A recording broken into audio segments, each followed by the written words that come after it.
What if the world stops abruptly like it did 5 years ago? Will you be able to use herbs from your surrounding environment to heal yourself and your loved ones?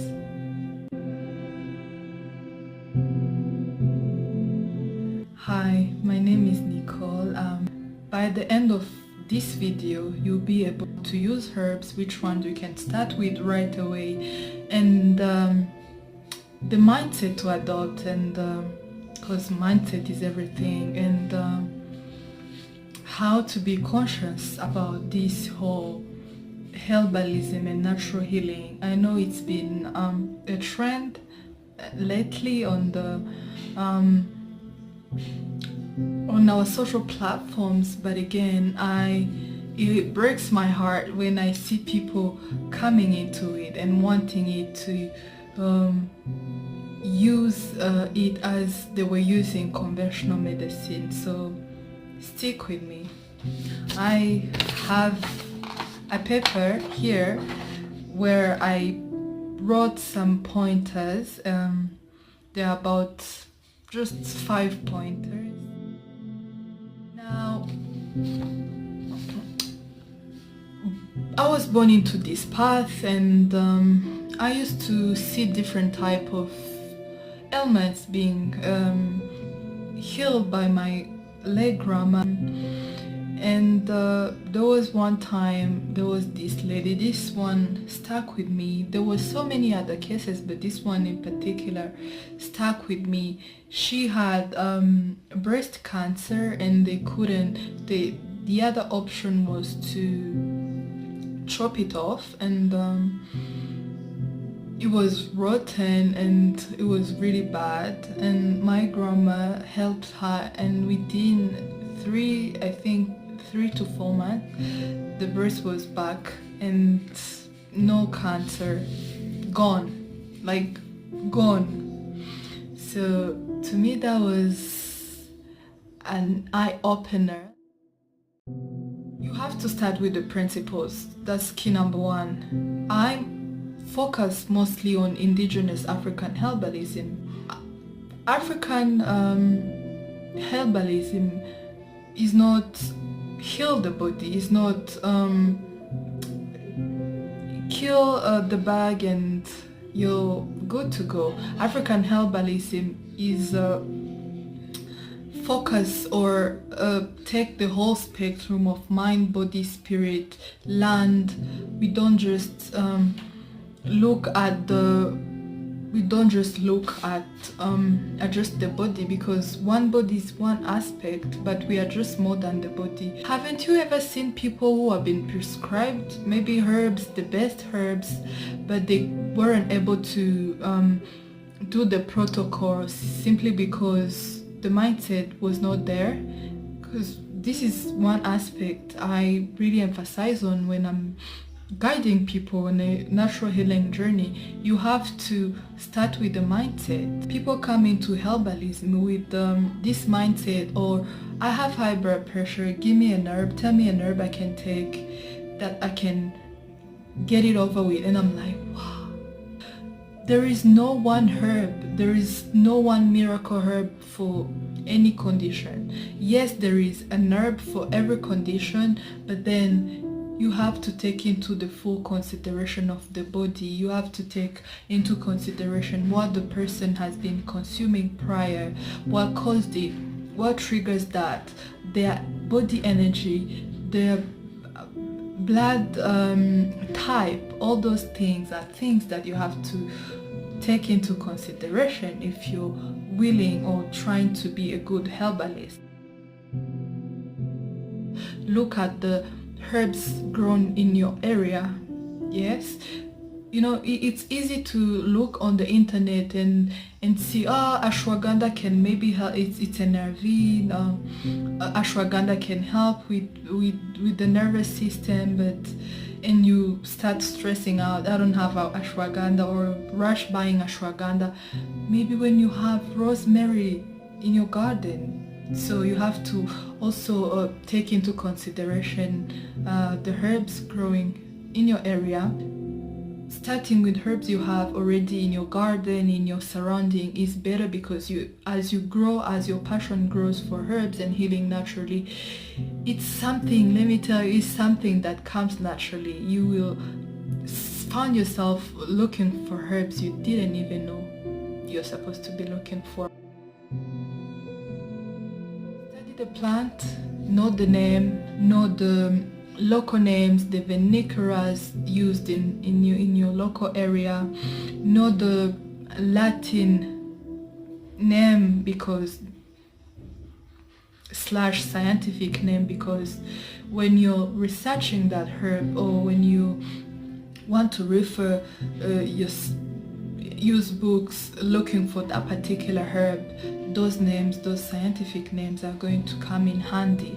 And also understand the action, understand what that herb does to the body, what that herb helps with the body, like which action.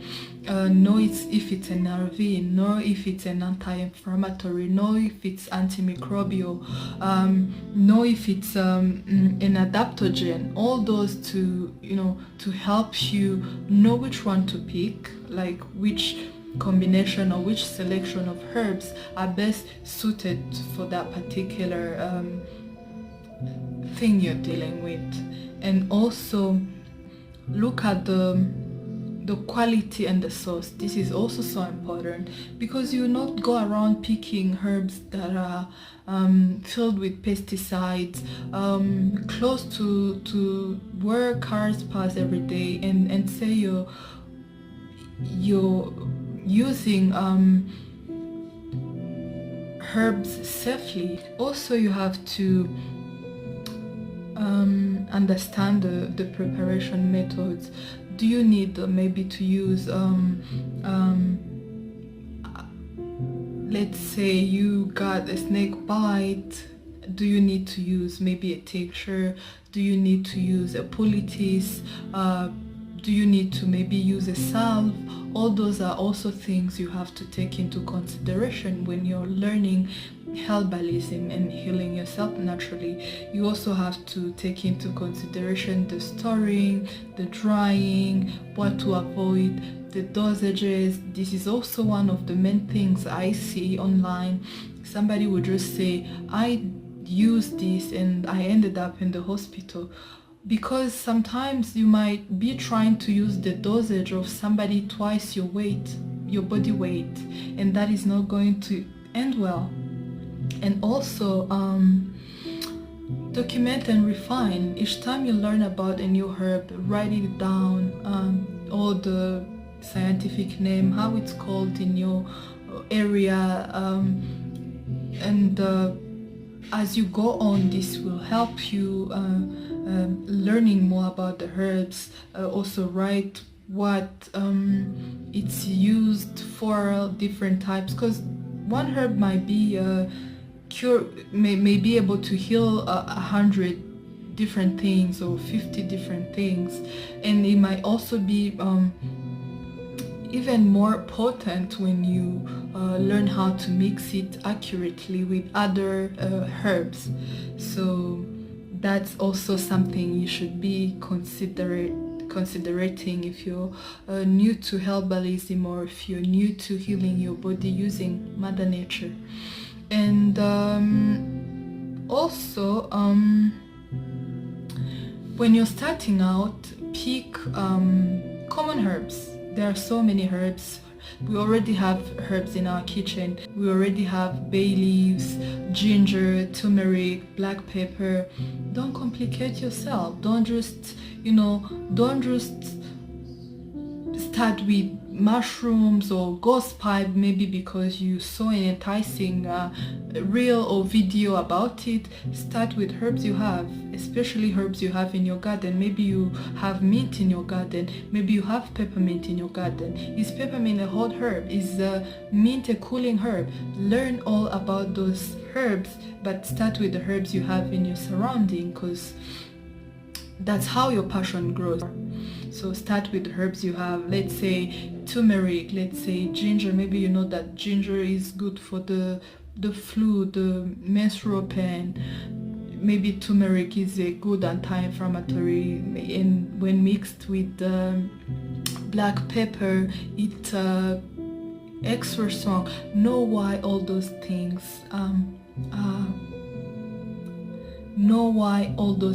are important, and know what makes herbs extra potent. And also one other thing is learn from elders. Don't just sit around and say, I don't have maybe money to pay for an online course, or I don't have different books. Start with your local community. Most of our elders know herbs that they might not know plenty, because, as you know, it is what it is. We've been losing so much information and knowledge, but they might know 3 to 5 cures of a particular thing or a remedy that have been passed down to them. Start with those. And also build a home lab, have jars, right? Have jars and be picking those herbs. Dry them in the shade, because you never want to dry a herb in the sun, except for some bugs. But you never want to dry herbs in the sun, because they are not as potent as when they are dried in the shade. Also, start with common herbs. Start with 2 to 5 common herbs you already know, and also start with short PDFs. It's good to have books. I have many books on this particular topic, and I'm a nerd. I love reading and all, but when you're starting, you don't want to overwhelm yourself. Start with short PDFs. Start with free resources around you, and don't get caught up in the frenzy of I have to, cure something complex about myself or my mom or whoever you love and who's you're willing to learn all this for. Start with simple things. Instead of popping pills for cold or flu, make yourself a concoction, make yourself a tea, see how it feels. If maybe you're bloated, start with something simple and increase gradually. And you also have to integrate it. Modern integration is key, because as much as we love boasting about our lineages, about our ancestors and all, there are so many things we are dealing right now that they didn't deal with. So you also have to take into consideration that. Observe the change. Maybe after taking a tea, how do you feel? How does it taste like? Write all that down, so that, and there are so many resources you can use, books, apps, but I'm going to talk about this again. Start with a few herbs. Start to 1 to 5 herbs. Don't try to learn everything in one day.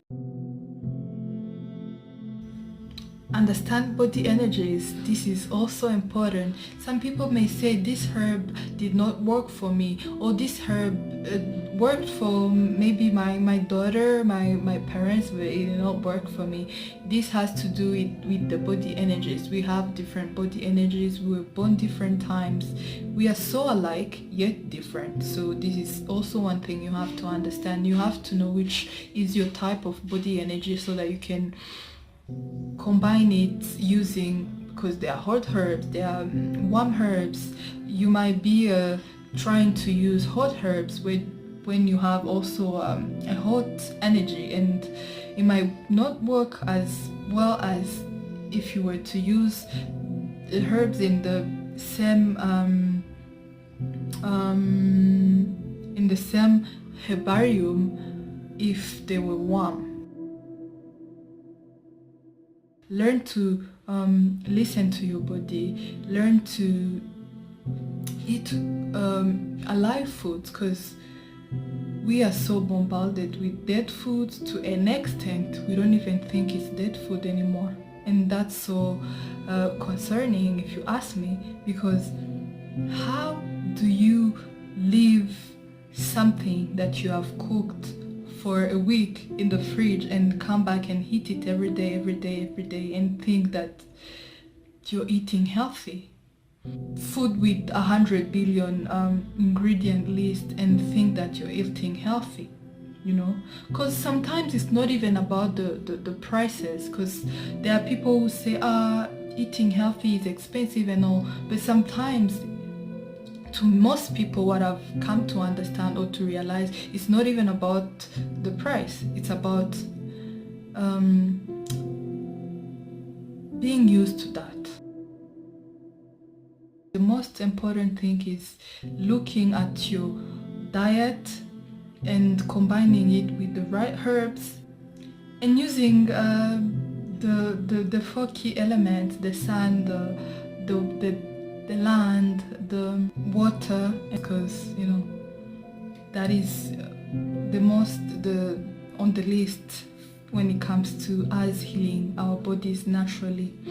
And I would like to close this down, but before I go, I would like to give a mini challenge.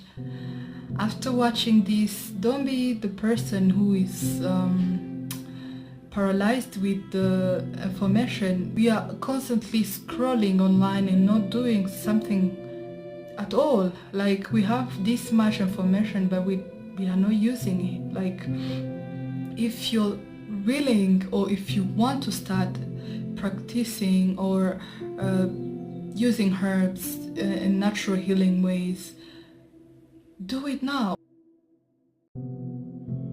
Go outside, pick a herb you already know, like mint, rosemary, and steep it. Make yourself a tea and see how it tastes, and tomorrow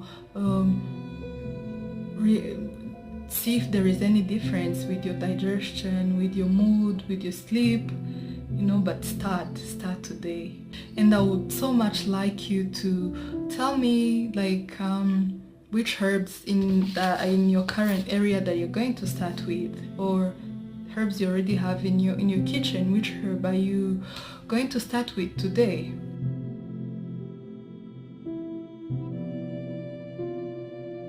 I will leave a link of teas you can start using. It's a list of 27 teas that you can combine based on what's going on in your life. And for those of you who wants to learn in depth, I'll also leave a link to the course. It's where I go in depth. There is videos, there is PDF, science-backed. So the dosage, the do's, the don'ts, foraging. There is a list of 43 different preparation, like tinctures, salves, purities, concoctions, tinctures that you can start doing. And thank you so much. I appreciate you for taking all your time and being here with me today and learning all about this. So thank you. Bye.